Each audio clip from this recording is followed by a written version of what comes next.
Bismillahirrahmanirrahim. Assalamualaikum warahmatullahi wabarakatuh.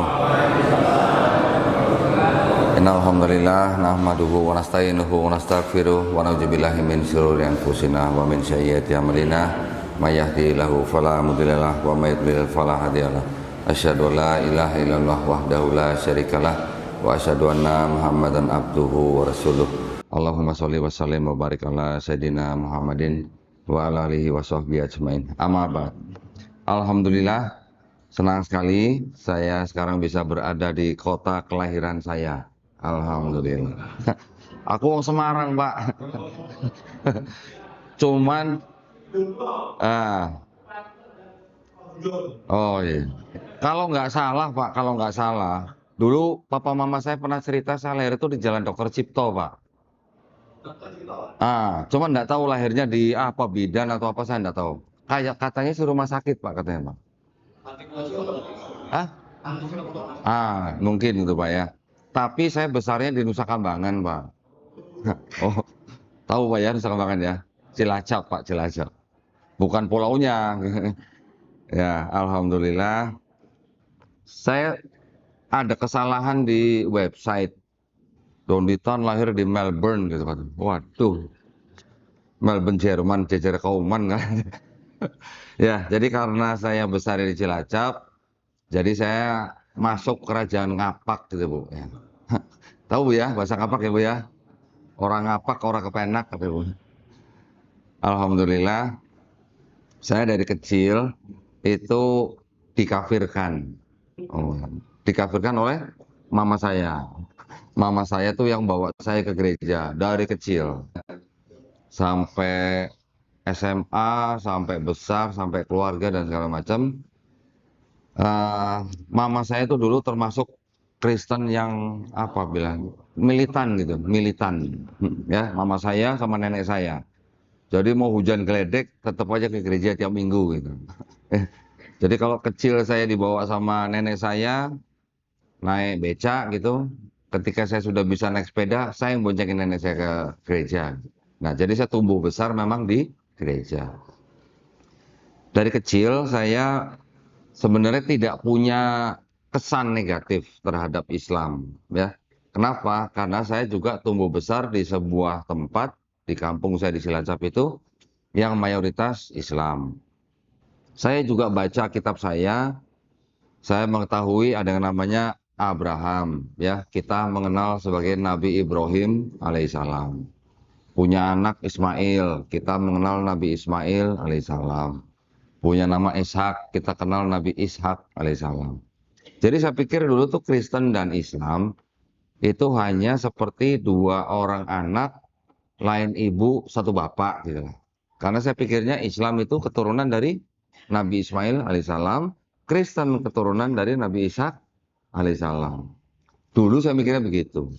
Tapi ternyata setelah dipelajari betul, ya, sejarah terbentuknya agama Kristen, sejarah terbentuknya kitab mereka, dan bagaimana akidah mereka, apakah sama dengan keturunan yang lebih dekat ke Nabi Isa alaihissalam, ternyata beda.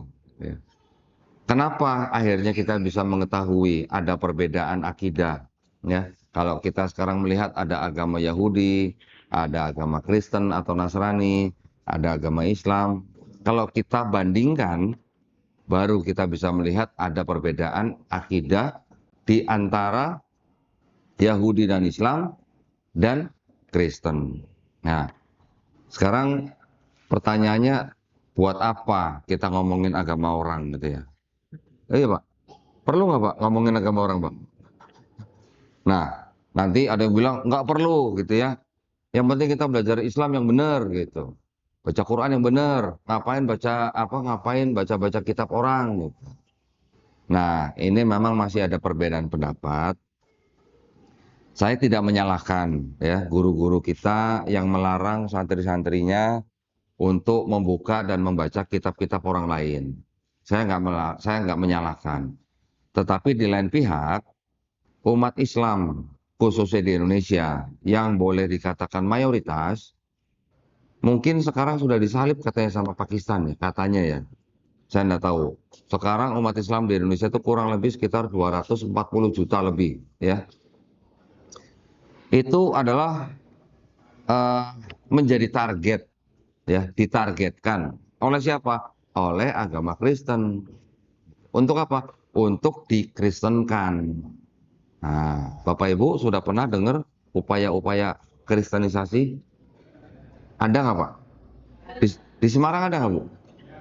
Ada. Oh ada. Kalau ada saya lanjutkan Bu ya. Kalau nggak ada saya pulang Bu. Nah, karena masih ada, jadi kan mau nggak mau kan kita harus ada upaya pembentengan akidah, gitu ya. Kalau guru-guru kita membentengi akidah anak-anak kita, saudara kita, itu dengan ilmu Islam, dengan Quran, itu tidak ada yang salah, ya. Tetapi kalau misalnya Bapak Ibu misalnya mau beli rumah gitu, milih-milih nggak Pak? Milih-milih ya, banding-bandingin ya. Nggak usah beli rumah lah, beli apa? Beli jepit rambut gitu Bu. Milih-milih nggak Bu? Yang paling kecil lah, ya. Sesuatu yang kita mau miliki, yang mau kita pegang, apalagi ini urusannya dunia akhirat, boleh nggak kita milih-milih Bu? Boleh, ya. Boleh nggak kita banding-bandingkan Bu? Oh, boleh ya. Nah, itu kan urusan pribadi kita ya. Memang yang namanya agama itu adalah hak asasi manusia. Setiap warga negara itu dijamin haknya ya oleh negara untuk memilih dan menjalankan agama dan kepercayaannya masing-masing. Tetapi negara juga punya aturan untuk pensiaran agama ya. Agama lain tidak boleh mensiarkan agama kepada orang atau kelompok orang yang sudah beragama. Kalau yang belum beragama boleh nggak diajak masuk agama tertentu? Boleh.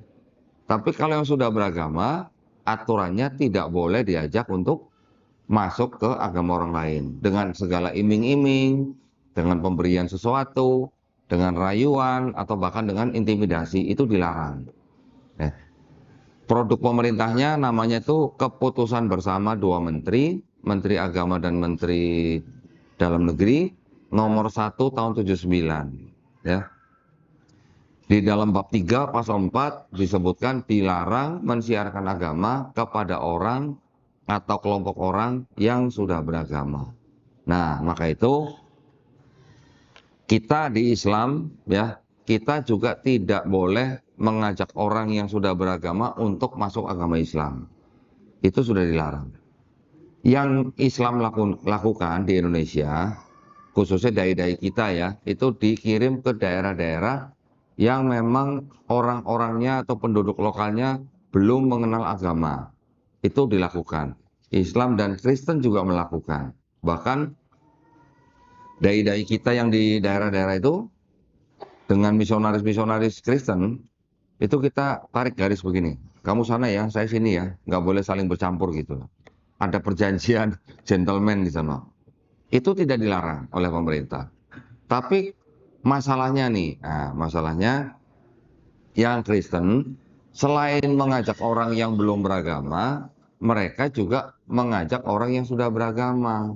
Ya, Bapak Ibu tadi bilang sendiri masih ada kristenisasi. Caranya bagaimana? Macam-macam, bisa lewat sekolah, bisa lewat rumah sakit, bisa lewat macam-macam, militer, bisa ya bencana, bantuan sosial dan segala macam. Nah, itu yang perlu kita waspadai. Ada yang jadi korban nggak, Pak, Bu, orang-orang Islam yang masuk Kristen? Hah? Ada?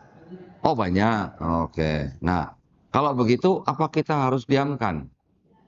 Jangan. Enggak ya, Bu ya. Nanti Ibu, Bapak yang mungkin tidak ada anggota keluarga yang murtad, Bapak santai-santai. Tapi nanti ketika ada yang murtad, baru gitu ya. Gimana caranya? Gimana caranya? Nah, yang bagus lebih baik kan mencegah ya sebelum terjadi. Untuk itulah saya alhamdulillah bergabung dengan sebuah yayasan yaitu Yayasan Pembina Mu'alaf Atid, pusatnya di Surabaya ya. Kami, visi dan misi kami, selain kami juga membina para mualaf, orang-orang yang baru masuk Islam, sampai mereka bisa menjadi Islam atau Muslim yang kafah, kami juga melakukan perang pemikiran. Ya, perang pemikiran. Dengan siapa? Dengan orang-orang di kalangan Kristen yang memang mereka punya misi kristenisasi. Kita perang fisik, sudah punya perang fisik. Ya.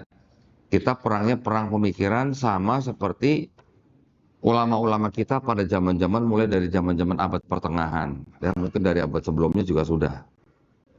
Nah, kenapa kok Kristen ini agama misi, Islam agama misi? Ya, memang kedua agama ini adalah agama yang memang diperintahkan di dalam kitabnya atau sumbernya untuk mengajak orang masuk agama itu. Ya, cuman bedanya, bedanya ini ada. Kalau Islam mengajak orang untuk masuk Islam itu hanya dengan sampaikanlah walaupun hanya satu ayat. Di dalam Islam tidak ada yang namanya paksaan, ya, la ikraha fiddin. Di dalam Islam kita juga mengenal apa? Lakum dinukum waliyadin. Tapi kalau yang saudara kita yang Kristen, mereka diperintahkan untuk menjadikan setiap manusia jadi sampai dibaptis. Perintahnya ada nggak di kitab mereka? Ada. Karena itu pergilah, jadikanlah semua bangsa muridku, murid Yesus maksudnya. Artinya jadi Kristen. Baptislah mereka dalam nama Bapa dan Putra dan Roh Kudus. Itu perintahnya. Ya. Ada di dalam surat Matius pasal 29 pasal 28, ayat 19. Itu perintahnya. Nah, jadi sampai negara-negara yang menjadi pusat kekristenan juga menggunakan ayat itu untuk melakukan apa? Untuk melakukan ekspansi dalam hal agama. Mereka sudah melakukan dari mulai abad-abad pertengahan ketika mereka menggencarkan yang namanya apa? Kolonialisasi. Ya, kita di Indonesia juga pernah dijajah oleh Portugis, pernah dijajah oleh Belanda.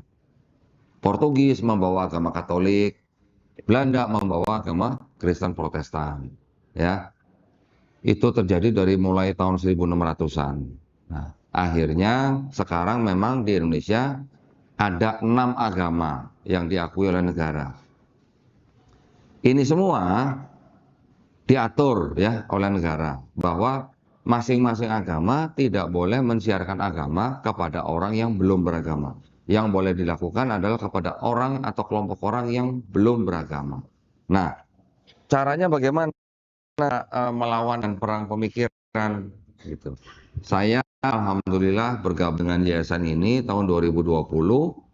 Setelah beberapa tahun saya melakukan dakwah tapi secara diam-diam gitu ya. Diam-diamnya saya melakukan dakwahnya di belakang layar istilahnya. Saya menerjemahkan video-video debat. Nah, orang debat direkam, diupload ke YouTube, saya terjemahkan, diupload lagi ke YouTube. Jadi orang-orang yang nggak paham bahasa Inggris, khususnya di Indonesia, bisa mengambil pelajaran dari debat tersebut. Saya menerjemahkan dulu video-video debat orang di Inggris. Ya, di Inggris dulu ada tempat namanya Hyde Park, sampai sekarang juga masih dipakai. Orang di sana untuk saling mempertahankan argumen. Yang paling banyak berdebat di Islam dan orang Kristen. Ya, Inggris pertumbuhan Islamnya luar biasa. Sudah mungkin sekian juta orang Islam di London aja, di Inggris maksud saya. Sekarang mudah sekali masjid di Inggris ya. Nah, dengan pengalaman itu saya bergabung dengan yayasan ini dan alhamdulillah saya menjadi ketua Litbang. Nah, ketua Litbang tugasnya apa? Tugasnya riset dan debat. Jadi saya ditugaskan debat dengan kita dalam setahun minimal 2 kali. Minimal 2 kali, lebih bagus ini. Tapi sekali debat itu bisa makan biaya antara 70 sampai 100 juta. Karena kita yang membayar tempatnya, kita menyediakan kamar, kita menyediakan transportasi, kita menyediakan konsumsi dan sebagainya. Pokoknya pendeta cuma datang, debat, pulang. Ya, dikasih amplop Pak, nggak dikasih amplop. Bukan nggak dikasih amplop ya. Nah, dulu-dulu saya melakukan eh, tersebut, alhamdulillah cukup lancar. Cuman belakangan ini sulit saya melakukan debat itu, ya. Susah Pak sekarang cari pendeta untuk diajak debat Pak. Nggak tahu kenapa, mungkin apa karena dari dokumen yang saya punya dan juga dari banyaknya orang yang masuk Islam, walau alam ya. Jadi kalau dulu nyari pendeta gampang, sekarang susah gitu. Ada aja alasan sibuk, segala macam pelayanan, ada yang minta mundur setengah tahun kemudian. Ya kita nggak boleh maksa. Kita tetap melakukan dakwah gitu ya. Nah, dakwah yang kami lakukan ini itu disebut dengan dakwah kristologi. Ya, kristologi itu apa? Kristologi itu adalah salah satu cabang yang mempelajari tentang posisi Yesus Kristus atau Nabi Isa alaihissalam di dalam agama Kristen. Kita mempelajari itu, posisinya bagaimana. Ya, bagaimana orang-orang Kristen memandang dan menyembah Yesus Kristus atau Nabi Isa alaihissalam. Kita belajar kristologi itu bukan berarti kita mau jadi Kristen.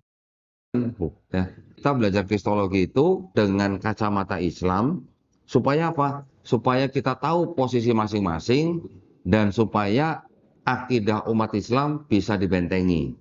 Terus gunanya apa gitu belajar kristologi selain membentengi akidah umat Islam? Gunanya adalah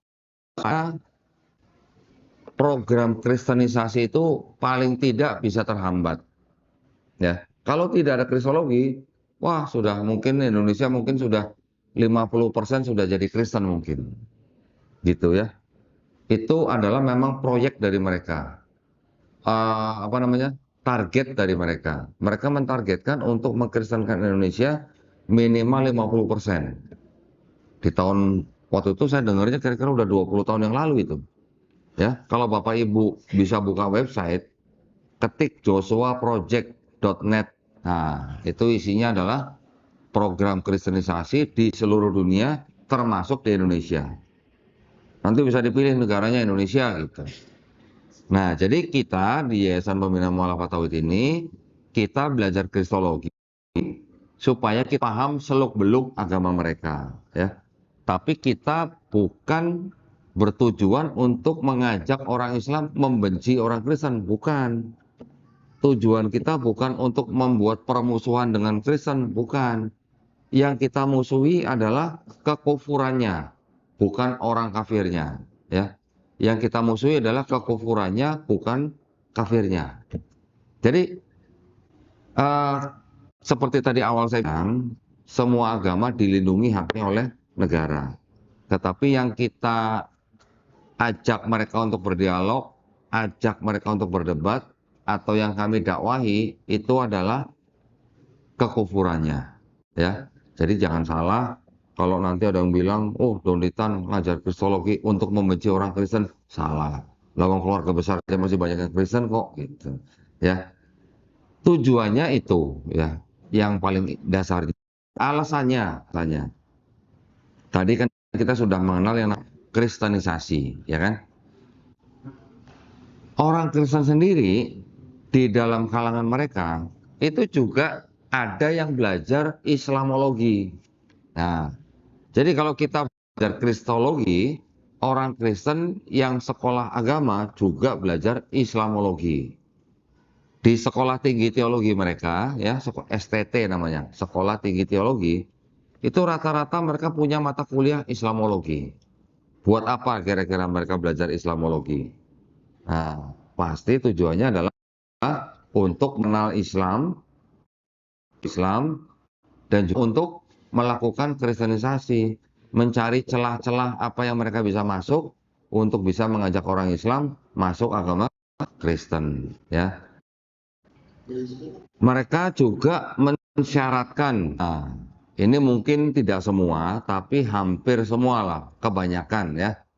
Kebanyakan mahasiswa-mahasiswa di dalam sekolah tinggi teologi itu diberi standar. Kalau mau lulus harus bisa memurtadkan orang gitu.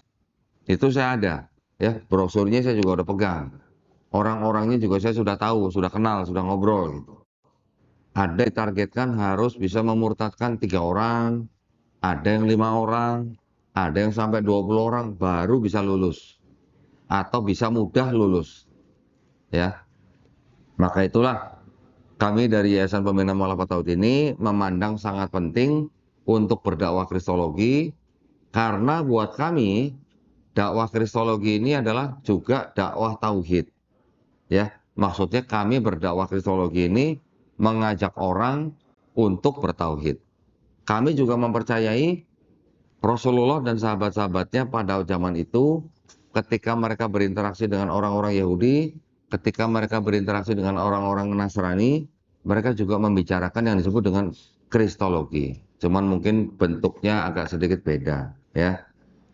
Buat kami, kalau Kristologi itu ilmunya, Kristolog itu orangnya, ya. Saya belajar Kristologi, saya disebut Kristolog. Buat kami, Kristolog yang paling hebat siapa? Tahu nggak, Pak? Ada yang tahu, Bu? Kristolog? Siapa, Pak? Hah? Almarhum Syekh Hamid Didat. Bapak sebut Rasulullah. Itu, Pak, yang paling tepat, Pak. Almarhum Syekh Hamid Didat belajar 40 tahun, Pak. Dr. Zakir Naik belajar dari almarhum Syekh Hamid Didat 4 tahun. Saya belajar udah berapa tahun ya? Wah, dari 2012 saya. Rasulullah belajar berapa tahun, Pak? Nggak belajar, langsung dapat wahyu. Masya Allah, itu ya ilmu yang sudah sangat tinggi gitu. Nah, jadi ketika kita belajar ilmu kristologi itu, kita kita jadi tahu, Pak, kitabnya mereka isinya bagaimana, siapa yang mengarang, siapa yang menulis, kapan ditulis, di mana ditulis, terus ada permasalahan apa di dalam kitab mereka, itu kita jadi tahu. Jadi ketika kita berdiskusi dengan mereka, bisa-bisa malah kita yang ngajarin mereka gitu, Pak. Kalau kita tahu isinya gitu ya.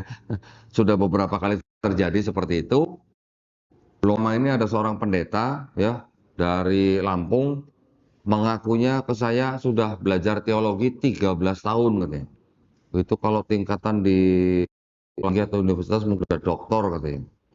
Tapi ketika saya kasih tahu permasalahan di kitab mereka, di kitab dia ini, ternyata juga banyak yang nggak tahu. Nah, jadi ya alhamdulillah dengan ilmu ini kita bisa mengajak ya saudara-saudara kita yang di Kristen untuk berpikir. Masalah mereka mau masuk Islam atau nggak mau masuk Islam itu bukan urusan kita. Hidayah hanya milik Allah Subhanahu wa taala, ya. Itu yang kami lakukan. Jadi, sebentar izin dulu Pak minum nih, Pak. Ini agak sedikit flu ini.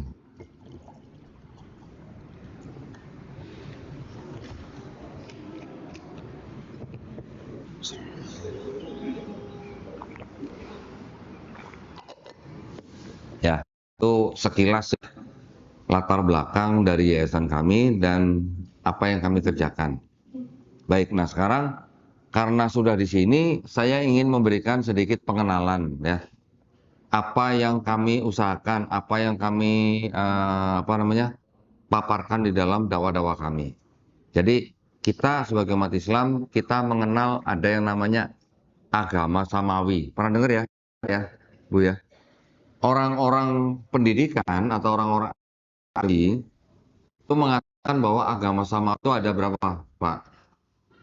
Orang akademisi mengatakan agama samawi ada 3, ya kan? Tapi kalau kita sebagai orang Islam, agama samawi itu ada berapa, Pak? 1. Nah, ini udah pada pintar-pintar nih masalahnya. Alhamdulillah. Nah, juga sering atau ada upaya-upaya orang-orang yang ingin melemahkan akidahnya umat Islam, tidak hanya kalangan Kristen, tapi juga ada yang dari kalangan Islam sendiri, ya. Tapi yang bisa dikatakan liberal, ya. Pernah dengar, Pak? Ada orang Islam bilang semua agama sama? Pernah. Yang ngomong malah Kiai Haji ya, Pak ya. Pernah dengar, Pak ya? Kira-kira gimana, Pak? Bener apa salah coba? Salah. Nah, gimana ceritanya seorang pemuka agama Islam bisa ngomong semua agama sama? Kalau agama sama hanya dilihat dari sisi mengajarkan kebaikan, oke, masih bisa diterima, Pak. Tapi yang namanya agama itu kan macam-macam, ada konsep, ada ajaran ketuhanannya, kan? Ada konsep keselamatannya. Kalau ikut agama ini, menyembah Tuhan ini, nama Tuhannya ini, ya, terus bagaimana beribadatnya supaya selamat, gitu kan? Kalau agama urusannya berarti ada urusan dunia dan akhirat. Yang diajarkan di dunia mungkin ada yang kesamaan, mungkin untuk belajar baik sama sesama manusia, itu paling cuma. Konsep ketuhanannya nggak mungkin sama, konsep keselamatannya juga nggak mungkin sama, konsep peribadatannya juga nggak mungkin sama. Belum lagi kalau ada konsep-konsep yang unik dari agama tersebut. Contohnya misalnya konsep Mesias gitu misalnya. Nah, jadi tidak mungkin yang namanya agama kalau kita utuh tidak mungkin ada yang sama, gitu ya. Nah, upaya-upaya seperti itu yang dipakai untuk melemahkan akidah kita, Pak. Belum lama saya juga mendengar seorang profesor Muslim, perempuan, ibu-ibu, pakai kerudung, mengatakan yang sama begitu. Semua agama sama. Jangan klaim, jangan klaim dia sendiri yang punya pintu surga gitu katanya. Loh, kan sudah dikatakan bahwa setiap agama itu hak asasi manusia, ya kan? Setiap agama adalah keyakinan pribadi, dilindungi oleh negara. Jadi ketika agama ini mengatakan agamanya dia yang benar, yang lain salah, boleh nggak Pak? Boleh. Kita umat Islam, kita boleh mengatakan dan berhak mengatakan agama Islam adalah agama yang benar. Menurut kita, agama yang lain salah. Boleh nggak Pak? Boleh. Berhak nggak Pak? Berhak. Agama yang lain juga berhak. Agama yang lain juga berhak mengatakan agama mana yang benar, yang lain salah, termasuk Islam salah gitu. Mereka juga berhak. Tetapi kalau sama-sama berhak mengatakan agama masing-masing yang benar, yang lain salah, kan bukan berarti harus musuhan. Itu Pak. Saling menghormati, saling menghargai keyakinan yang lain, kan gitu harusnya. Tapi jangan mengatakan semua agama sama, semua agama benar. Masing-masing pemeluknya berhak mengatakan agama yang benar, yang lain salah gitu. Ya, namanya toleransi. Yang namanya toleransi itu hanyalah ada batasnya. Toleransi itu ada batasnya, Pak. Bukan nggak ada batasnya. Umat Islam wajib toleransi. Kita mengenal lakum dinukum waliyadin. Tetapi batasannya toleransi itu sampai di mana? Batasannya hanya sampai di konsep ringan. Kita tidak boleh mengganggu orang lain yang sedang beribadah.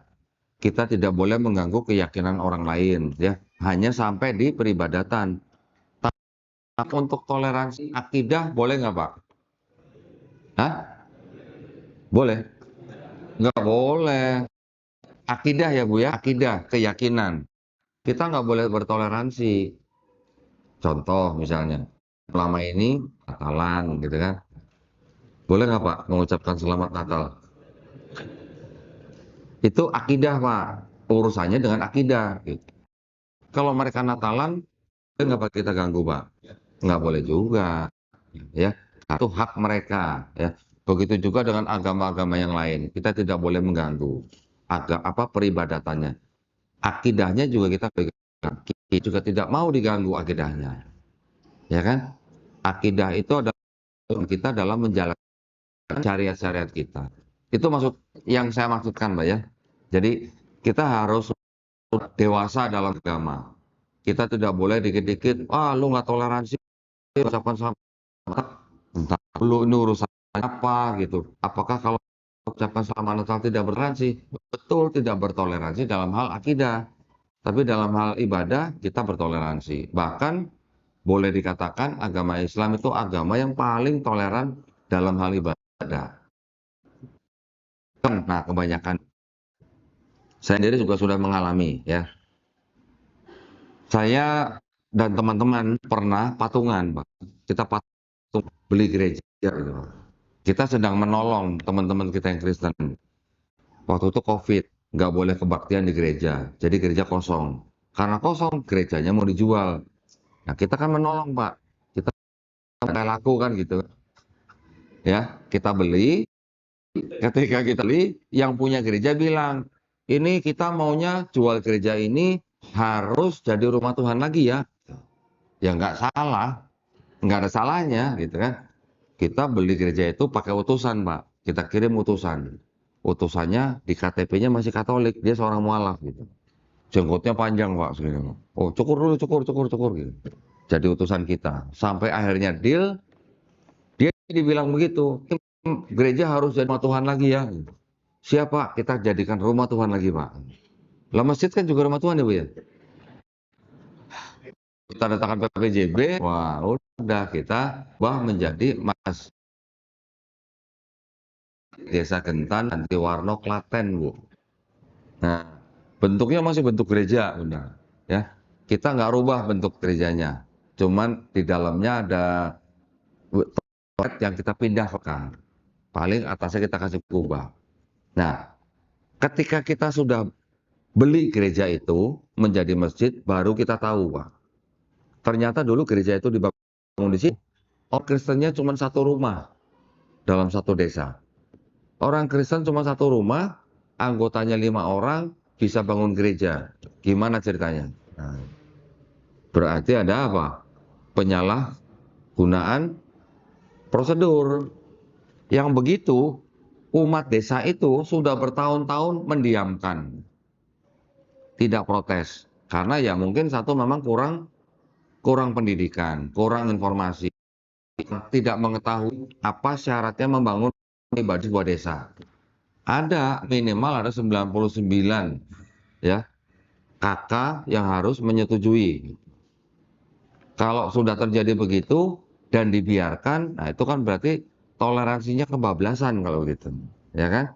Ketika kita sudah beli, tahu dulu mereka baru bangun gereja karena nggak ada orang Kristen di desa itu kali 5 orang, mendatangkan orang Kristen dari desa lain, dari kota, datang ke situ tiap minggu 2-3 mobil kebaktian. Jadi seolah-olah ramai, tapi ramai orang dari luar gitu. Nah, itu tujuan mereka untuk memperlihatkan kepada orang-orang desa itu supaya mungkin mereka tertarik dan ikut gitu. Ya, itu salah satu strateginya mereka. Belum lagi nanti ada yang lewat sekolah, ada yang lewat rumah sakit. Dulu-dulu ya, dulu-dulu. Mungkin kalau yang bapak-bapak masih ingat, mungkin 10-20 tahun yang lalu kita mendengar orang tua kita kalau menyekolahkan anak sukanya ke sekolahan apa? Kalau nggak Katolik, Kristen gitu ya. Katanya sekolah Katolik dan Kristen tuh disiplinnya lebih bagus gitu ya. Sekarang bagaimana, Pak? Bu, sekarang alhamdulillah sudah mulai banyak sekolah Islam. Rumah sakit Islam juga sekarang sudah mulai banyak, ya. Muhammadiyah juga banyak membangun rumah sakit dan sekolah. Dengan begitu, umat Islam sekarang mempunyai sedikit. Kalau dulu mereka anak-anaknya disekolahkan di sekolah Kristen atau Katolik, ada kemungkinan atau potensi untuk orang anak-anak itu menjadi masuk agama Katolik. Betul. Belum lagi nanti yang masuk rumah sakit. Pasien di rumah sakit Kristen atau Katolik yang saya tahu ya Pak ya, itu kalau ada yang sakaratul maut, keluarganya suruh keluar, nggak boleh nungguin. Nanti yang handle tim dari rumah sakit, gitu Pak. Nanti entah bagaimana caranya, si labim pasiennya jadi Kristen. Itu sudah banyak terjadi. Nah, belum lama kemarin juga ada ibu-ibu tunanetra dari lahir umur 9 tahun karena orang tuanya nggak mampu dimasukkan ke sekolah luar biasa dari umur 9 tahun. Sekolah mulai 9 tahun, keluar umur 19 tahun sudah jadi Kristen. Karena desanya punya Kristen. Belum lagi orang-orang tua mengirimkan anaknya sekolah ke luar negeri. Nah, saya sering menerima tamu-tamu ya dari keluarga Islam, baik yang anaknya mau murtad ataupun yang sudah murtad. Di luar negeri lebih bebas lagi ya untuk menarik orang masuk agama mereka. Ada yang pulang dari Perancis, murtad, bahkan sudah ikut organisasi terlarang di sana. Nanti yang sekolah di Australia pulang sudah murtad. Itu ada aja yang begitu. Ada yang kembali ke Islam, ada yang tidak. Ya, maka itu mau dikatakan kristenisasi, tapi orang Islami sendiri juga masih belum sadar gitu ya, bahwa apa yang mereka lakukan terhadap anak mereka ternyata punya risiko untuk memurtadkan anak mereka sendiri. Itu yang harus kita pikirkan dari sekarang gitu ya.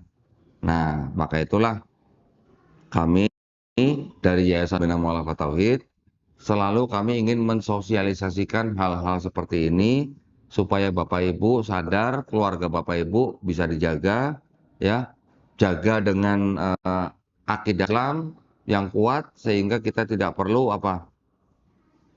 mengirimkan anak-anak kita ke tempat-tempat yang beresiko untuk mereka bisa murtad. Gitu ya, Pak ya. Baik, nah selanjutnya saya ingin membagikan sedikit tentang konsep ketuhanan dan konsep keselamatan Kristen ya di dalam kitab mereka ya. Saya kemana-mana bawa koper seperti ini jadi kayak tukang buku nih Pak.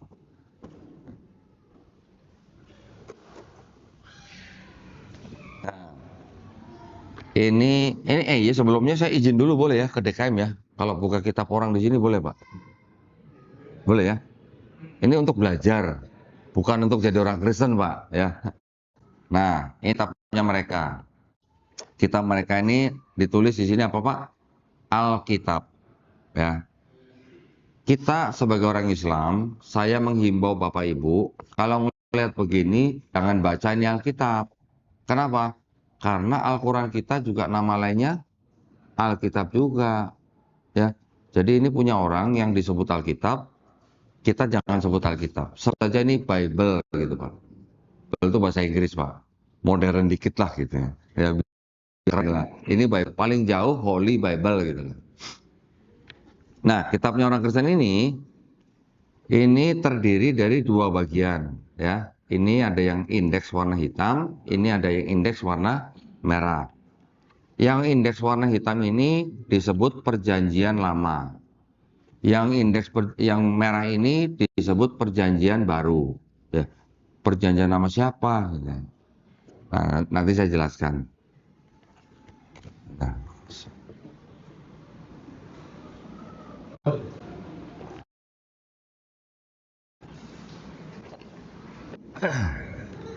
Nah, yang disebut dengan Perjanjian Lama itu adalah sebenarnya kitab-kitab bercerita tentang nabi-nabi ya, dari mulai Nabi Adam sampai nabi orang Yahudi yang Nabi Maleaki ya.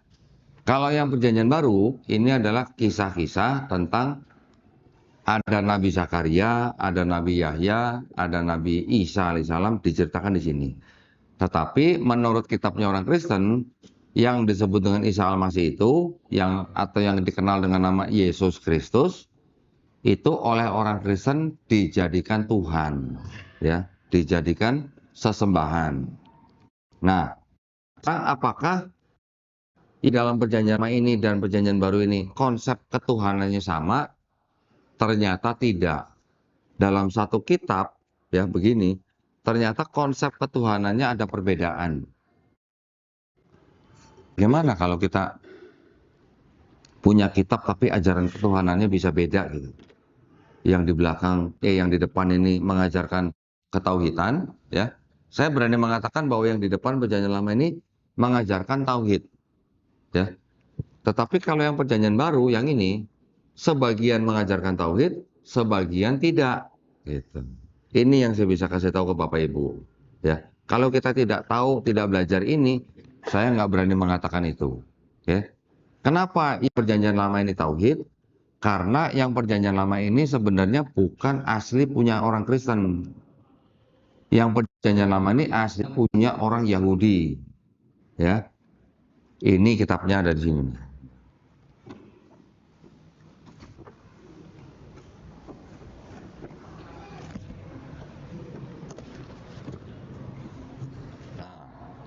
Ini yang kitabnya orang Yahudi yang dijadikan perjanjian lamanya orang Kristen. Ya. Kitabnya orang Yahudi ini namanya apa? Tanakh. Tanakh ya Bu ya, bukan tanah. Nah, Tanakh, T-A-N-A-C-H. Tanakh ini singkatan. Singkatan apa? Torah, Nevi'im, Ketuvim. Nah, Torah yang kita kenal dengan Taurat di sini disebut dengan 5 kitab Musa. 5 kitab Musa itu disebut dengan Pentateuch, ya. Isinya kitab Kejadian, Keluaran, Imamat, Bilangan, Ulangan. Oh, nggak usah dihafalin Pak. Yang Nevi'im itu kitab nabi-nabi, Nevi, nabi, nabi, Nevi, ya mirip kan? Nabi-nabi ini itu nabi-nabi namanya tuh yang saya ingat tuh ada Nabi Yesaya, Yeremia, Yeskiel, Hagai, Habakuk, Mika, Ayub, Yunus dan sebagainya, Maliaki dan sebagainya. Ada yang mirip-mirip dengan namanya di dalam Islam, ya. Kemudian yang terakhir, kumpulan kitab-kitab yang disebut dengan Ketuvim. Ketuvim itu adalah tulisan orang-orang bijak, termasuk tulisan nabi-nabi itu sendiri, ya. Termasuk di dalamnya ada tulisan Nabi Daud. Katanya mereka nih, kitabnya apa aja? Ada kitab Mazmur, kita membaca di Quran Zabur, ya. Nanti ada kitab Kidung Agung, Amsal, Ratapan, Pengkhotbah dan sebagainya. Nah, 3 kelompok kitab itu yang dijadikan satu disebut Tanakh. Ya, ini kitabnya orang Yahudi. Disusun kira-kira tahun 450 sebelum Masehi. Berarti 450 tahun sebelum ada Yesus atau sebelum ada Nabi Isa alaihissalam. Ditulis dalam bahasa Ibrani, ya, tulisannya seperti ini. Cara penulisannya sama dengan tulisan bahasa Arab, huruf hijaiyahnya ditulis dari kanan ke kiri, ya. Juga ada tanda bacanya. Dulu waktu pertama ditulis tidak ada tanda bacanya. Setelah sekian ratus tahun, lebih dari 1000 tahun, baru ada tanda bacanya, ya. Kita di Quran huruf hijaiyahnya juga awalnya ditulis tidak ada tanda baca atau harokat. Setelah kira-kira 200 tahun baru ada harokat. Supaya apa? Supaya orang di luar agama Islam atau orang di luar agama Yahudi bisa membaca. Karena tanda-tanda baca itu hanyalah tanda-tanda yang menunjukkan bunyi vokal gitu. A, I, U, E, O dan sebagainya gitu ya. Nah, cuman kitabnya orang Yahudi ini menjadi kitab perjanjian lamanya orang Kristen ini tidak langsung. Tidak langsung ini dijadikan perjanjian lama gitu enggak. Ini melalui satu kitab yang disebut dengan kitab Septuaginta. Nah, jadi yang bahasa Ibrani ini yang disusun kira-kira 450 sebelum Masehi. Waduh, matur suwun, Pak. Matur suwun, Pak. Ini diterjemahkan ke dalam bahasa Yunani di tahun 270 sebelum Masehi. Jadi abad 3. Ini abad 5, ini diterjemahkan ke bahasa Yunani abad 3. Nah, ya. Setelah diterjemahkan ke bahasa Yunani, nah, yang beredar cukup lama tuh yang ini. Yang ini hilang, ya. Yang ini beredar ratusan tahun. Dari mulai abad ke-3 sampai abad ke-2, 3, 4. Ini terjemahannya diresensi namanya. Diresensi itu artinya dikritik terjemahannya, diubah terjemahannya. Oleh siapa? Oleh orang-orang Kristen yang sudah ada sejak abad pertama Masehi, ya. Orang-orang Kristen yang itu sudah punya kitab sendiri. Mereka juga menulis kitab-kitab mereka dari mulai pertengahan abad pertama hingga abad kedua.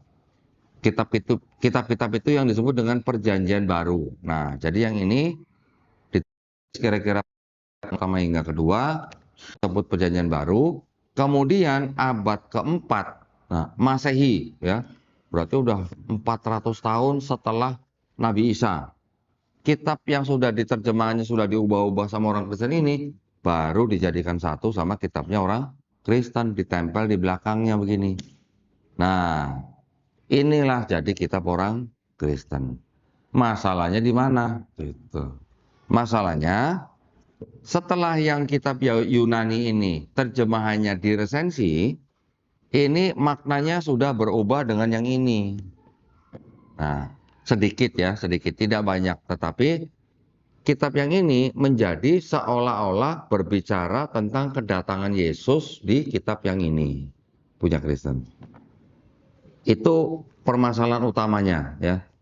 Karenanya orang Kristen selalu menggunakan ini sebagai rujukan bahwa Yesus sudah dinubuatkan di sini, penggenapannya di sini. Nah, ini setelah diterjemahkan ke bahasa Latin, Jerman, Inggris dan sebagainya sampai menjadi bahasa Indonesia, jadinya ini. Ya. Karena tadi masalahnya terjemahannya sudah berubah, makanya perspektifnya juga berubah, tafsirnya berubah, gitu. Jadi kalau yang disebut sama-sama perjanjian lama, tapi yang satu punya Yahudi, yang satu punya orang Kristen, penafsirannya sudah berbeda. Tuh, ya. Kalau yang Kristen menafsirkan bahwa Yesus sudah diramalkan di sini, yang orang Yahudi bilang nggak ada ramalan Yesus ini tuh nggak ada, nol gitu. Itu yang menjadi masalah. Oke. Konsep ketuhanannya, ketika ini sudah menjadi perjanjian lama, konsep ketuhanannya masih sama. Tapi yang ini seolah-olah membenarkan bahwa Tuhan yang di perjanjian lama ini itu nantinya akan datang menjadi manusia dalam bentuk Yesus, gitu. Itu yang jadi masalah di dalam kitabnya orang Kristen. Kalau orang Yahudi tidak ada percaya Tuhan itu menjadi Yesus. Kalau di Islam sama, kita juga tidak mengimani bahwa Allah SWT bisa jadi makhluk atau ciptaan, ya, apalagi manusia, gitu. Konsep ketuhanannya yang di perjanjian lama yang ini juga mengatakan Tuhan bukan manusia. Tuhan bukan anak manusia. Ya, ada di Bilangan 3:19. Nanti di Quran 9 ayat 14 dikatakan tidak ada sesuatu apapun yang serupa dengan Tuhan di bumi. Nanti di Keluaran 3:20 dikatakan tidak ada orang yang bisa tahan melihat Tuhan. Nanti dikatakan lagi Tuhan itu tidak bisa berubah. Maliaki 3 pasal 6 ayat 6. Dikatakan lagi nanti 1 Raja 8 ayat 27, langit yang menguasai segala langit tidak dapat memuat Tuhan. Jadi sebenarnya dengan Islam, ya, ketika dikatakan Tuhan bukan manusia, Tuhan bukan anak manusia, kita membaca lam yalid walam yulad. Ketika dikatakan tidak suatu apapun yang serupa dengan Tuhan di bumi, kita membaca walam ahad. Mirip sebenarnya, oke?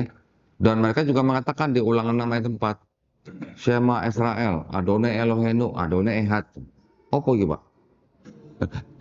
Itu bahasa Indonesianya, dengarlah hai bangsa Israel, Tuhan Allah kita, Tuhan itu Esa. Itu artinya begitu, Pak. Berarti sama dengan kul huwallahu ahad, tauhid, gitu ya. Ada ehad, ada ahad. Ahad bahasa Arab, ehad bahasa Ibrani. Kita mengenal di dalam Islam ada langit berapa, Bu? 7. Di sini juga dikatakan langit yang menguasai segala langit. Nah, berarti kan langitnya banyak. Itu nggak bisa memuat Tuhan. Kita juga tahu kan, ars itu hanya apa istilahnya? Singgasananya Allah SWT gitu. Bukan berarti arsnya lebih besar daripada Allah SWT. Betul? Jadi kita mengetahui kalau kita membaca, mendengar, mengucapkan Allahu Akbar, Allah Maha Besar. Maha besarnya sebesar apa gitu. Udah nggak bisa dibayangin, ya. Karena bumi dengan langit pertama, bumi seperti cincin dibuang di padang pasir. Bumi plus langit pertama dibandingkan dengan langit kedua juga sama seperti cincin dibuang di padang pasir. Begitu seterusnya sampai 7 langit. 7 langit plus bumi dibandingkan dengan Sidratul Muntaha aja seperti cincin dibuang di padang pasir. Sampai sekarang orang juga belum ada yang nyampe pertama. Bagaimana kita bisa membayangkan Allahu Akbar itu besarnya seperti apa? Nggak bisa, ya. Tetapi ketika di Perjanjian Baru, kitabnya orang Kristen, ketika dibayangkan Tuhan itu tidak bisa jadi manusia, tiba-tiba bisa jadi Yesus gitu di sini. Ya, tiba-tiba bisa mengatakan firman itu menjelma jadi manusia. Tuhan yang di Perjanjian Lama bukan manusia, tiba-tiba di Perjanjian Baru jadi manusia. Itu yang membedakan, ya. Walaupun orang Kristen bilang Yesus itu apa namanya? Hanya istilahnya gini. Yesus itu benar-benar manusia. Tapi di dalamnya Yesus itu ada firman Tuhan yang berasal dari Bapa itu sendiri gitu.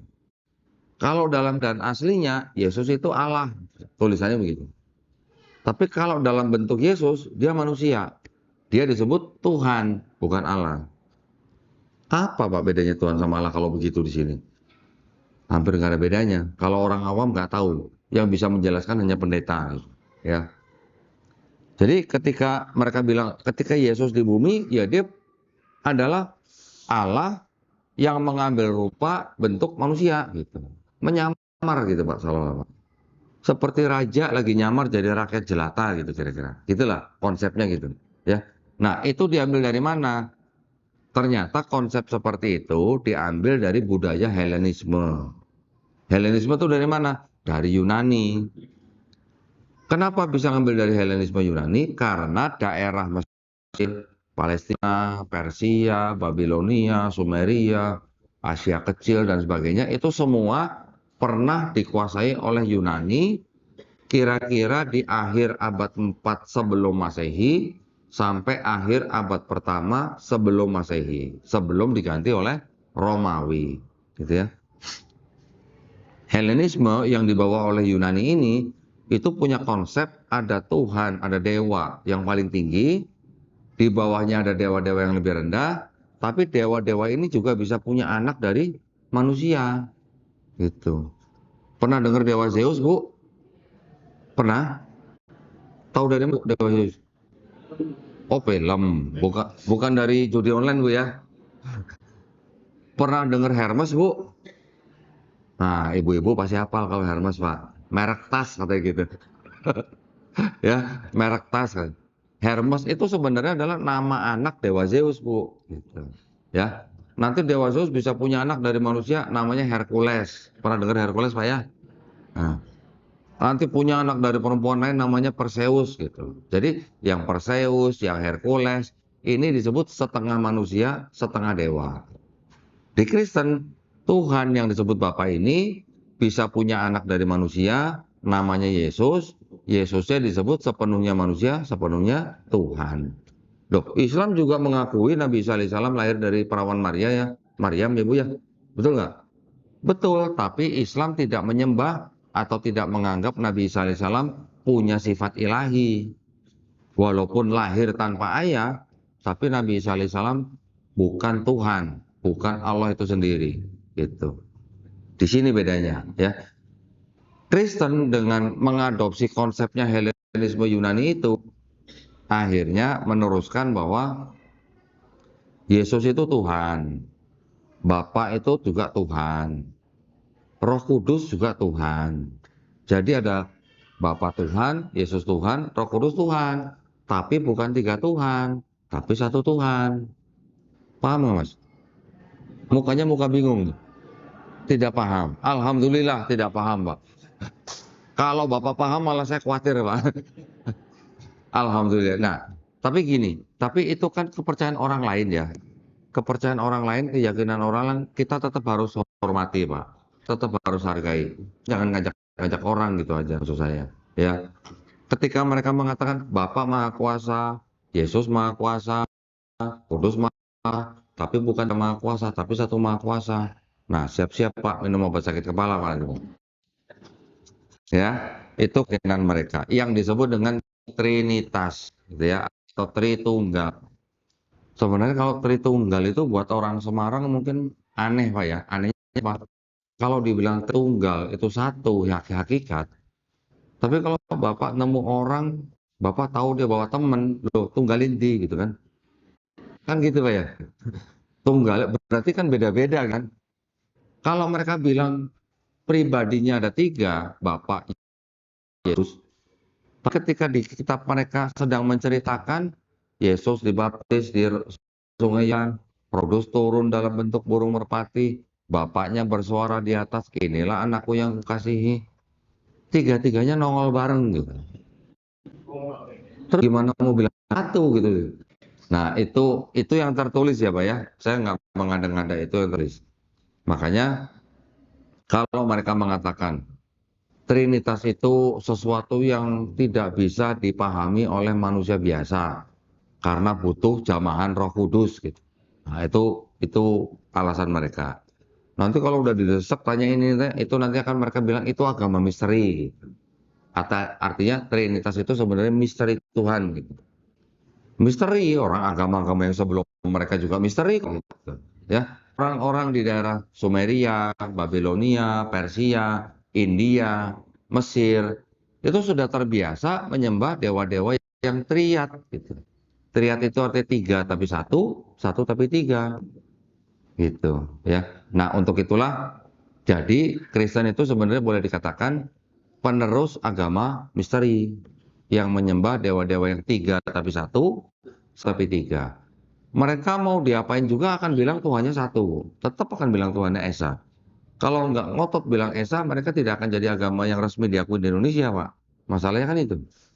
Tapi, nah selalu ada tapinya. Tapi Tuhan itu bisa bermanifestasi dalam tiga pribadi. Kalau ditanya, kenapa berhentinya di angka tiga? Gitu.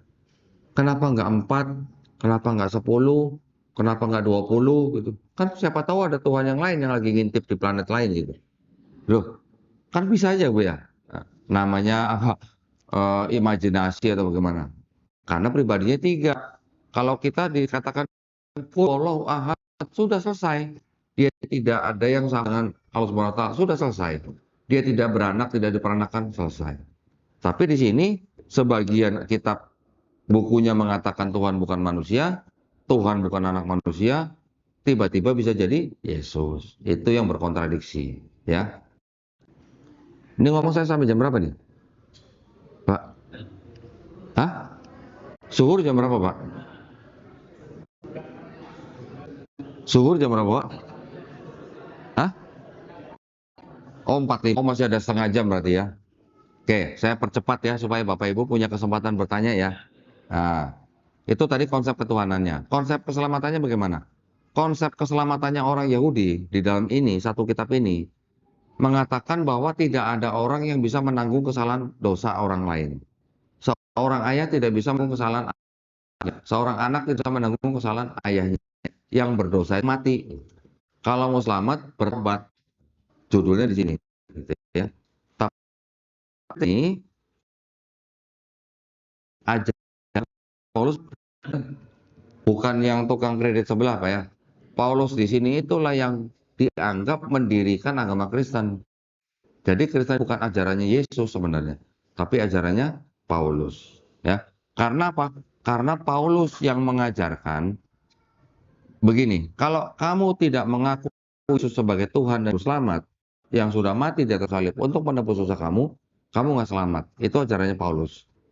Tapi kalau Yesus aja, kalau kamu tidak bertobat dan menjadi seperti anak kecil ini, kamu tidak akan masuk kerajaan surga. Beda nggak, Pak? Beda, gitu ya.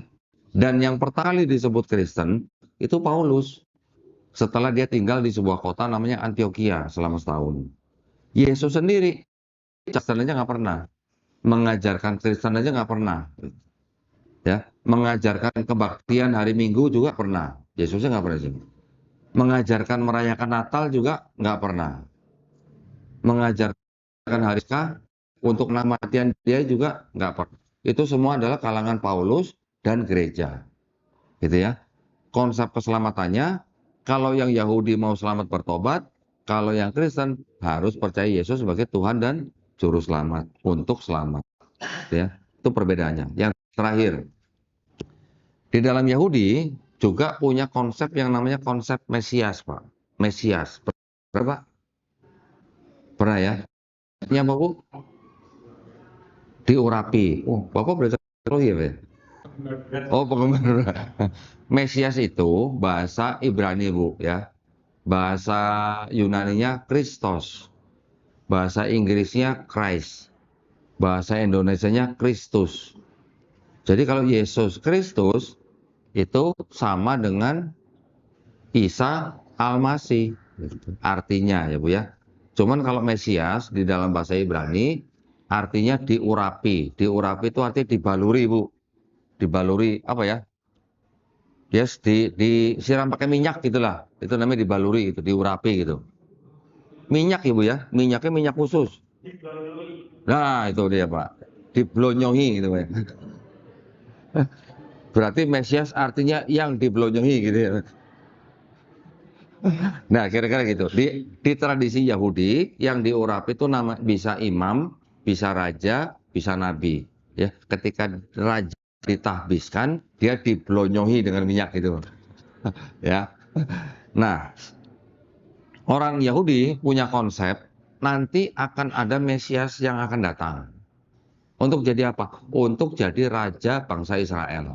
Itu Mesias. Kalau kita mungkin mengenal konsepnya apa ya? Satrio Piningit gitu kali Pak ya.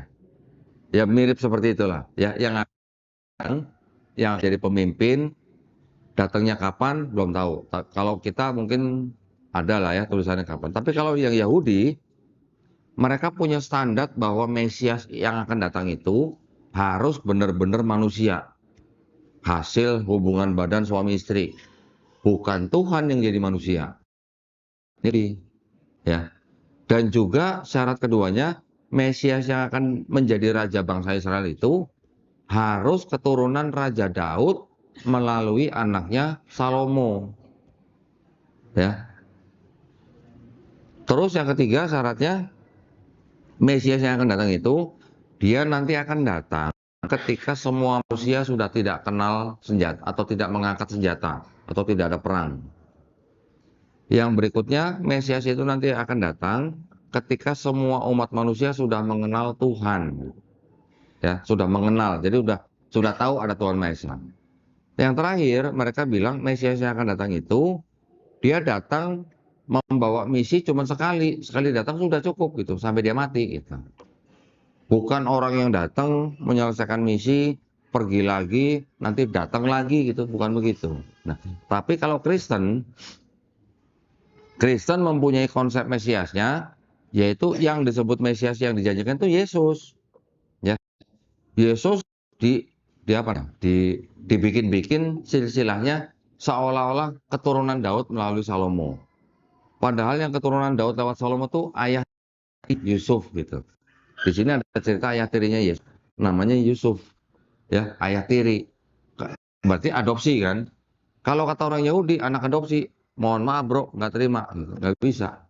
Untuk menentukan kesukuan orang Yahudi, itu harus benar-benar dari darah ayahnya. Gitu. Untuk menentukan dia orang Yahudi atau bukan, dari darah ibunya. Ya. Jadi, orang Kristen menganggap Yesus itulah Mesias yang dijanjikan. Orang Yahudi bilang, bukan, nggak mungkin. Karena apa? Yesus lahir, masih ada perang. Sampai sekarang aja masih ada perang, ya kan? Sampai sekarang belum semua manusia kenal Tuhan yang Maha Esa. Betul kan? Jadi bukan Yesus. Dan menurut Kristen, Yesus yang Mesias itu sudah datang, disalib, bangkit dari ketiga, sudah diangkat, nanti akan datang lagi. Nggak ada konsep begitu. Makanya konsep Mesiasnya Yahudi dan konsep Mesiasnya Yesus Kristen itu berbeda. Ya. Jadi saya ulang, konsep ketuhanannya Yahudi dan Kristen berbeda. Konsep keselamatannya Yahudi dan Kristen berbeda. Konsep Mesiasnya Yahudi dan Kristen berbeda. Jadi kalau begitu, ini kitab yang boleh dikatakan masih ada kebenaran, ya, masih ada kesesuaian dengan Quran, masih ada. Tetapi di dalam kebenaran ini telah tercampur dengan kebatilan, ya, karena ada ajaran yang tidak pernah diajarkan oleh nabi-nabi yang kita kenal di dalam Islam. Kalau pesan la ilaha illallahnya masih ada, di perjanjian lama masih ada. Shema Israel, Adonai Eloheinu, Adonai Ehad. Itu pesan la ilaha illallah sama. Tetapi ketika ada ajaran menyembah Nabi Isa alaihissalam, itu yang sudah berbeda. Itu yang sudah batil. Makanya di dalam kitab ini bisa dikatakan ada kebenaran, tetapi sudah tercampur dengan kebatilan. Begitu ya Pak ya. Mudah-mudahan informasi ini bermanfaat buat kita semua. Semoga kita semuanya dilindungi dan dirahmati Allah Subhanahu wa taala. Ya Pak ya. Semoga kita semua mengerti apa yang sudah diturunkan Allah Subhanahu wa taala melalui Rasul, dan insya Allah kita semua menjadi golongan manusia yang menjadi saksi keesaan Allah Subhanahu Wa Taala. Amin ya Pak ya. Baik, terima kasih. Saya kembalikan kepada hostnya, ada moderator. Silakan kalau ada yang mau tanya jawab. Waktunya berjalan terus nih Pak. Mohon maaf nih. Baik, akhir kata wabillahi taufiq wal hidayah. Wassalamualaikum warahmatullahi wabarakatuh.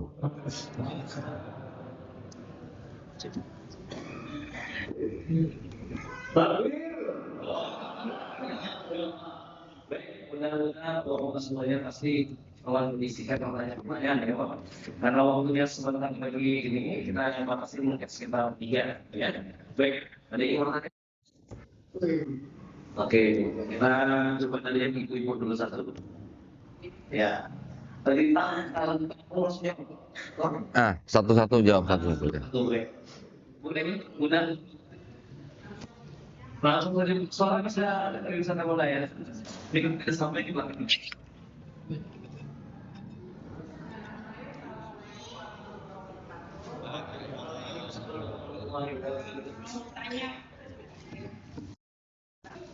Yang saya mau tadi menjelaskan seperti yang tidak pasang dan jadi yang Injil itu yang mana? Terus yang kedua, dan saya memang banyak soalnya punya kesamaan sebagai dan besar banyak saya sendiri terus keluarga besar masih banyak yang non-muslim gitu ya, jadi saya mau tanya aja yang terakhir aja jadi kalau di sini itu awal menyikapi dari keluarga besar yang masih beragama non-muslim. Nah itu kalau kita kan sudah kuat gitu ya, Kristen itu sudah kuat.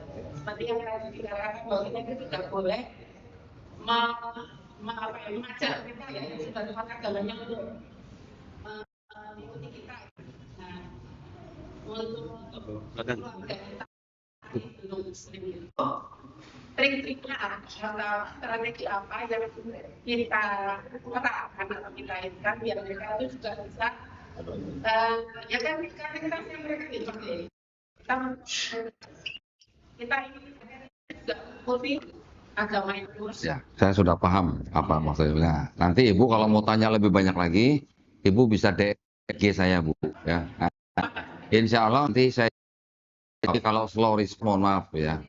Oke, yang pertama Ibu, yang pertama Ibu nanya Injil itu yang mana gitu. Kalau dalam pandang Quran dan pandangan ulama-ulama Islam, yang disebut dengan Taurat, Zabur, Injil itu adalah wahyu-wahyu yang diturunkan Allah Taala pada Nabi dan Rasulnya untuk Bani Israel pada jam itu. Setuju nggak Pak, Bu? Setuju. Wahyu ya Pak ya. Kalau wahyu itu bentuknya seperti apa Bu? Wahyu. Bukan wahyu pemain sepak bola Bu. Wahyu yang diterima oleh Nabi dan Rasul itu kan pesan atau pengetahuan yang diturunkan Allah Subhanahu Wa Taala kepada nabinya yang langsung masuk pada Nabi itu, ya bisa melalui malaikat Jibril alaihissalam, bisa juga langsung, betul kan? Sama seperti ketika Nabi Muhammad SAW menerima wahyu. Oke? Kalau yang disebut dengan kitab, nah kitab Taurat, kitab Zabur, kitab Injil, apakah yang di kitab itu harus bentuk kalau yang berbentuk lembaran-lembaran disebut suhuf, ya. Tapi kalau kitab tuh dalam bahasa Arabnya berarti itu yang dituliskan, tapi juga bisa berarti hukum, ketetapan, aturan, perintah dari Allah untuk kaum atau bani tertentu gitu.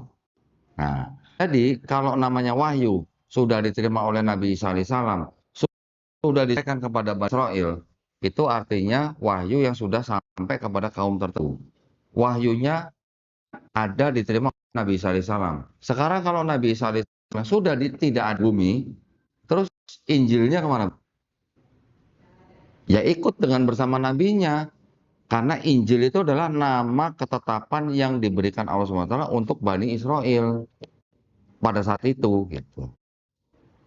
Pernah nggak Bapak Ibu membaca bahwa Nabi Musa alaihissalam menulis kitab Taurat gitu? Pernah nggak, Pak? Di Quran atau di hadis lah? Pernah?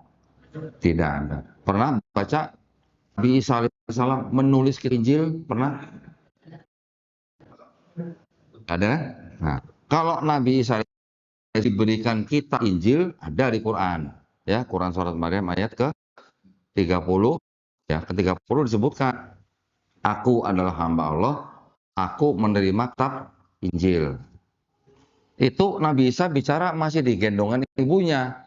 Ketika sedang membela ibunya di depan kaumnya, kaum Yahudi. Bayi yang ngomong diberikan kitab Injil. Apakah itu jatuh dari langit? Bukan, gitu ya. Jadi kalau tanya Injil aslinya mana? Ya bersama dengan nabinya.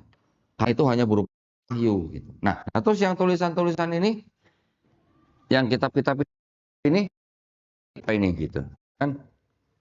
Jadi bisa dikatakan bahwa yang kitab Taurat Injil yang Quran bukan Bible-nya orang Yahudi, bukan Bible-nya orang Nasrani atau Kristen.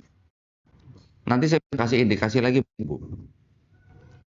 Di dalam Al-A'raf ayat 157 dikatakan mereka kepada Nabi Ummi. Artinya siapa? Nabi Muhammad SAW. Namanya tertulis di dalam Taurat dan Injil. Tulisannya gitu, Bu ya, terjemahannya, Bu ya.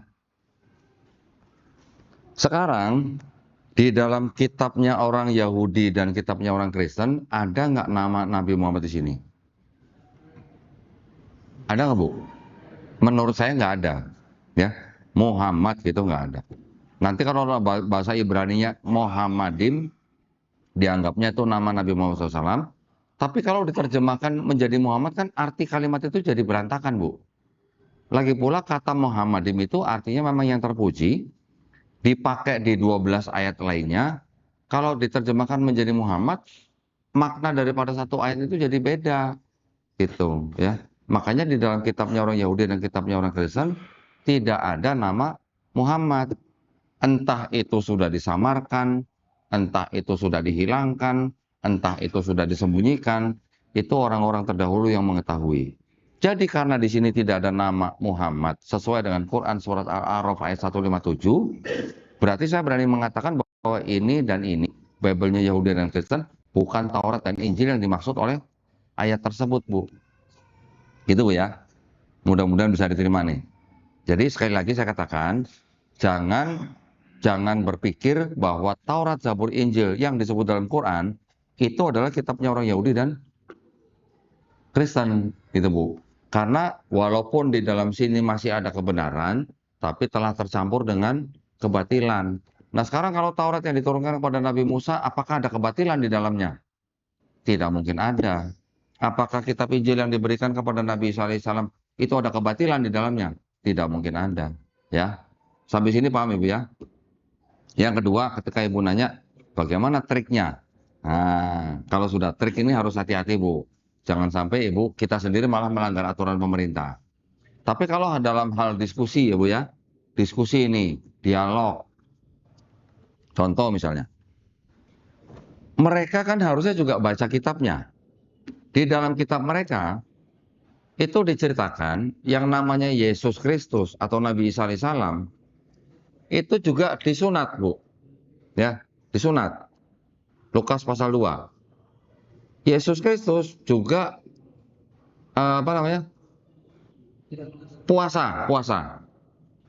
puasa ya, Bu ya. Matius pasal 4. Yesus Kristus juga nggak makan babi karena dia mengikuti hukum Taurat. Hukum Taurat di sini babi haram gitu. Matius 5 ayat 17.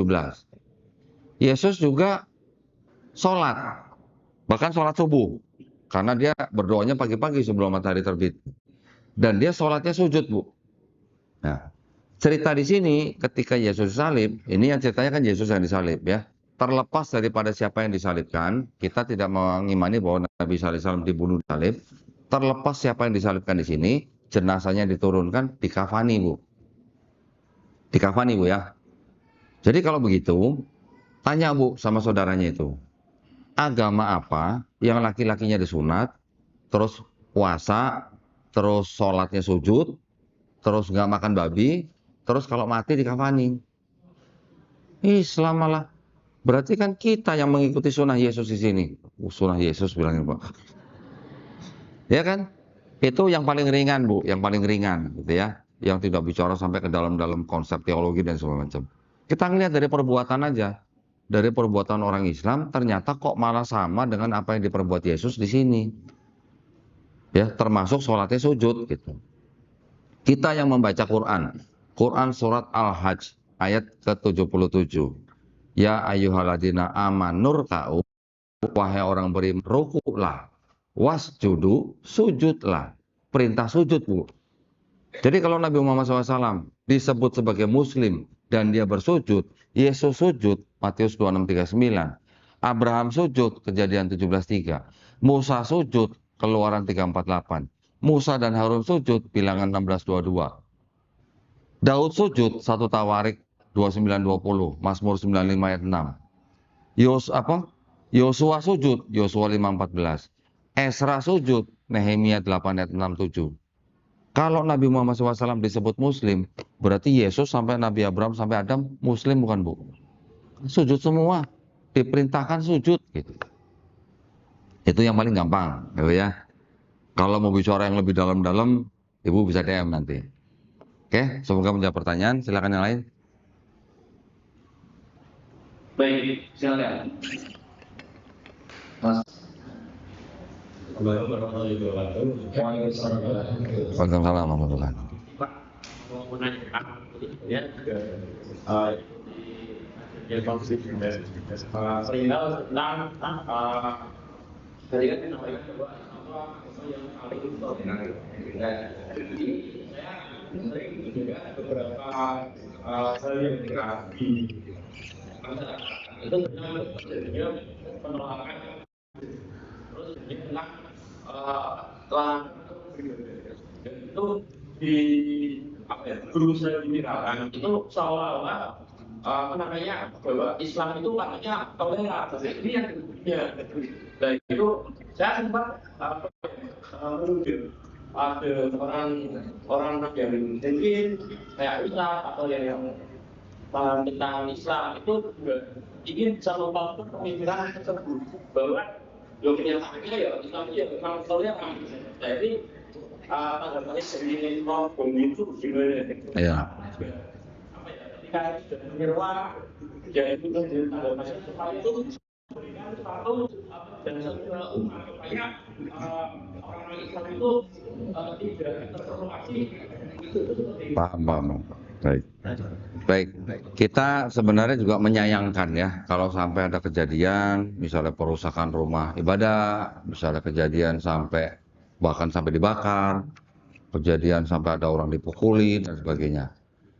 Tetapi kita semuanya sebenarnya tidak bisa mengeneralisasi. Kita harus benar-benar menginvestigasi kejadian itu latar belakangnya apa.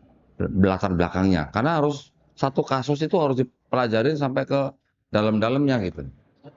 Kalau misalnya hanya perusakan rumah ibadah, coba cek rumah ibadah itu dibangun mengikuti prosedur yang disyaratkan nggak gitu.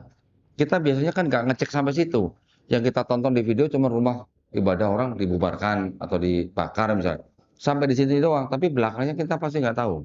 Tadi saya udah cerita kan, bagaimana ceritanya bisa dibangun gereja, sedangkan orang Kristen ini cuma satu rumah.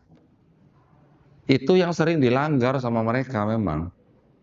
Ya, kan ada peraturan pemerintah tentang pembangunan rumah ibadah. Ada syarat-syaratnya. Apakah syarat-syarat itu semuanya dipenuhi? Kalau semuanya dipenuhi, masih dirusak juga, berarti umat Islamnya memang tidak toleran kalau begitu yang di situ. Tapi kalau ini semua dipenuhi dan bisa di-cross-check, bisa dijamin dipenuhi, harusnya kita nggak boleh ganggu. Yang sering terjadi apa? Orang nih, ya tiba-tiba ngontrak rumah, ya ngontrak rumah.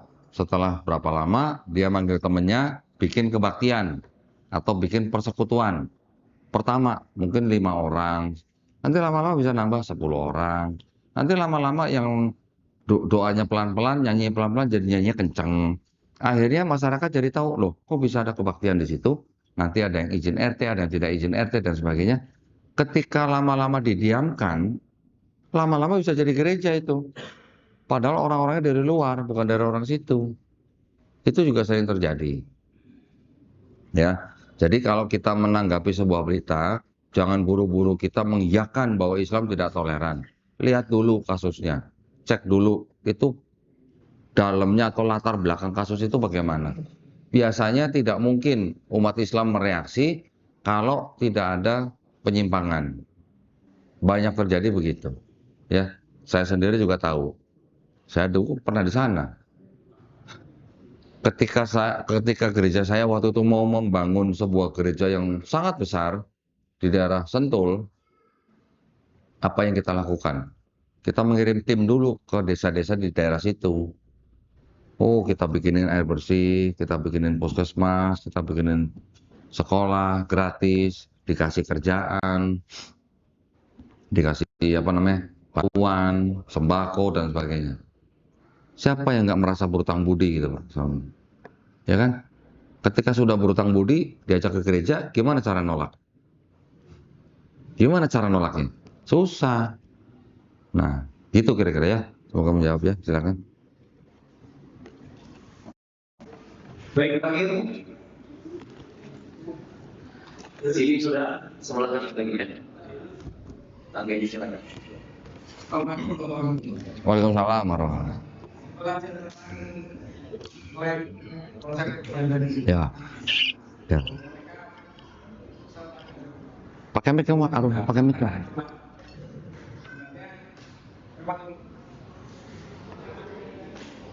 Yesus itu Tuhan karena Nabi Musa sampai diantar menyembah Yesus. Supaya mereka seperti itu. Nah, memang apa ada di memang Tidak ada, Pak, tidak ada dalilnya. Ya, apalagi kalau di Perjanjian Lama. Loh, yang menceritakan Nabi Musa kan di Perjanjian Lama. Di seluruh Perjanjian Lama tidak ada ayat mengatakan Musa menyembah Yesus, apalagi kata Yesus gitu nggak ada. Yesus memang sama dengan Yosua, ya, dalam bahasa apa namanya, Ibraninya. Tapi Yosua yang disebut di dalam Perjanjian Lama itu yang dimaksud adalah Yosua bin Nun. Kita juga mengenal Nabi Yosua bin Nun, ya, penerus daripada Nabi Musa alaihissalam yang membawa bangsa Israel masuk ke dalam Israel. Tetapi di seluruh Perjanjian Lama tidak ada ayat Musa menyembah Yesus. Kalaupun orang Kristen bilang begitu, itu namanya cocokologi, Pak. Ya, karena doktrin. Karena doktrinnya apa? Karena mereka teologinya jadi mengatakan bahwa di dalam Perjanjian Lama itu sudah ada bayang-bayang Yesus. Bayang-bayang, Pak, bilangnya. Bayang-bayang kalau kasih lampu kan hilang, Pak. Ya, jadi mereka menggunakan teologinya tuh di dalam Perjanjian Lama itu sudah ada seolah-olah memang Tuhan itulah Yesus. Allah itulah Yesus yang akan turun menjadi manusia. Mereka arahnya ke situ. Supaya apa? Supaya membenarkan bahwa ini loh, karena Tuhan itu sangat besar kasihnya kepada dunia ini, sehingga dikaruniakanlah anak yang tunggal, Yesus Kristus, supaya barang siapa percaya kepada Yesus, beroleh hidup yang kekal atau selamat. Gitu. Tapi di seluruh Perjanjian Lama, Pak, tidak ada cerita yang namanya anak bisa menanggung dosa ayahnya, ayah bisa menanggung dosa anaknya. Kalau mau selamat, bertobat, berhenti berbuat kejahatan, membela hak anak-anak yatim, memperjuangkan perkara janda-janda, mengendalikan orang kejam, belajar berbuat baik. Itu konsepnya bertobat. Beda dengan konsepnya Paulus. Karena manusia punya dosa waris yang berasal dari dosanya Hawa, ya, itu menjalar kepada setiap manusia, makanya manusia tidak bisa bersatu kembali dengan Tuhan. Makanya perlu Tuhan itu turun ke bumi untuk menebus dosa manusia. Berarti kalau mereka bilang Yesus Tuhan, sebagai Tuhan, sebelum turun ke bumi, harusnya Yesus tahu nggak kalau dia bakal mati di atas kayu salib, Pak? Sebagai Tuhan. Kalau nggak tahu jangan bilang Tuhan, ya. Sebagai Tuhan dia harus tahu dong. Kalau begitu misinya Yesus ke bumi untuk mati di atas kayu salib, boleh nggak disebut misi bunuh diri, Pak? Misinya, bukan motivasinya. Saya nggak nanya motivasi, saya nanya misinya. Berarti kan misi bunuh diri, betul kan, Pak? Nah itu kejanggalannya di situ. Ya, mereka berusaha menjustifikasi, benar nih Yesus sudah dinubuatkan di Perjanjian Lama. Jadi Perjanjian Lama itu sebenarnya ya ngomongin Yesus juga gitu. Cuman belum ditulis gitu aja. Nanti akan datang di Perjanjian Barunya. Gitu. Ya, jadi pada intinya mereka akan bilang bahwa Yesus yang mati di atas kayu salib itu menebus dosa manusia untuk selamat gitu aja. Ya tinggal tanya aja Pak, yang nyalib Yesus berjasa apa berdosa tuh? Tentara kan? Berjasa apa berdosa tuh yang membunuh Yesus di salib? Buat orang Kristen. Buat orang Kristen harusnya berjasa. Berjasa dong, kalau nggak ditusuk kan nggak mati, nggak ditebus dosanya. Tentara Romawi disuruh sama Pilatus. Pilatus dituntut sama Imam Yahudi.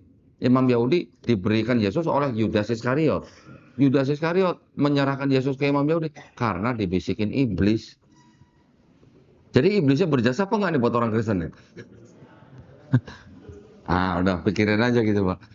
Ya, ini adalah cara-cara apa namanya? Trik apologetika, argumen-argumen. Ya, masih panjang sebenarnya. Itu hanya pertanyaan-pertanyaan pancingan, Pak. Nanti belakangnya ada lagi sebenarnya. Ya, barakallahu fikum, silakan.